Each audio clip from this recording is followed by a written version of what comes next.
Hey guys, I thought we'd do a quick brief on how to do a pitch for your thumbnails or your boards. And so I've chosen to take some boards and show them to you, and I'll pitch them. And so what we're going to do is I'm just going to open up in any picture file is going to be fine. You guys are going to post your JPEGs to the drive, and we'll be able to just step through them. So for this one, there's 4 images per page, if you will, and they go from the top to the bottom. Okay, so opening shot, we're going to open on a biplane sequence. There's a big dogfight that's happening, and this plane, this Sopwith Camel, starts moving closer and closer, and it hits the ground, boom, and then it breaks off a wheel. The pilot is in panel 3A.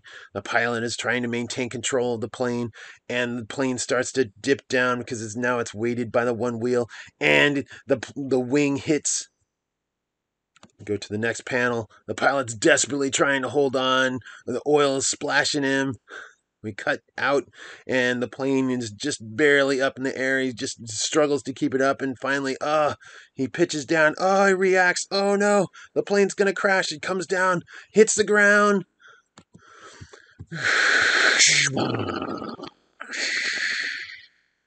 Dust and dirt fly everywhere. Cut to the pilot. The pilot has smashed his head into the console, and he raises his head and he breathes out. There's still smoke and dust starting to clear. And then he looks over, and just in time, because the German army opens up with a machine gun's nest and starts to fire at him.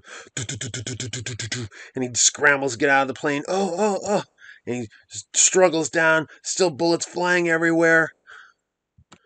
And then close up on the machine gun nest.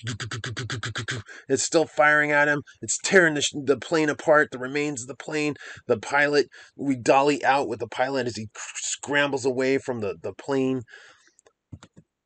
Machine guns, bullets hit the 2 machine guns, the air-cooled machine guns on the Sopwith Camel, and we're just going to ignore this panel here, and the plane bursts into flames, sending the pilot flying forward toward the camera.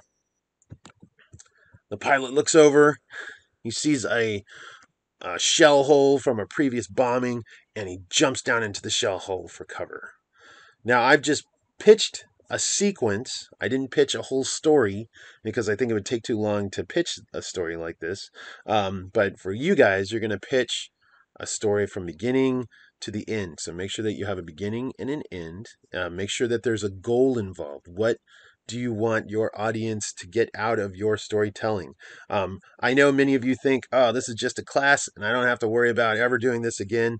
But as freelancers or artists, you're going to have to pitch your work. So make sure that there's a goal in mind that you're going to share with your audience or prospective clients. In this case, your audience is your fellow classmates. So make sure that you have a beginning, middle, and an end, something that is going to motivate us to continue to watch your story. Okay. Most importantly is having that goal, understanding what the end result is going to be. If a character is getting shot at, does the character survive? If a character is in love, does he find that the person he loves is going to love him back? Is a person sad, and why is that person sad? What made that person sad, and what is that person going to do about being sad?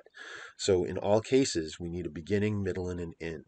I hope this helps. It was really quick, and we'll talk to you again later.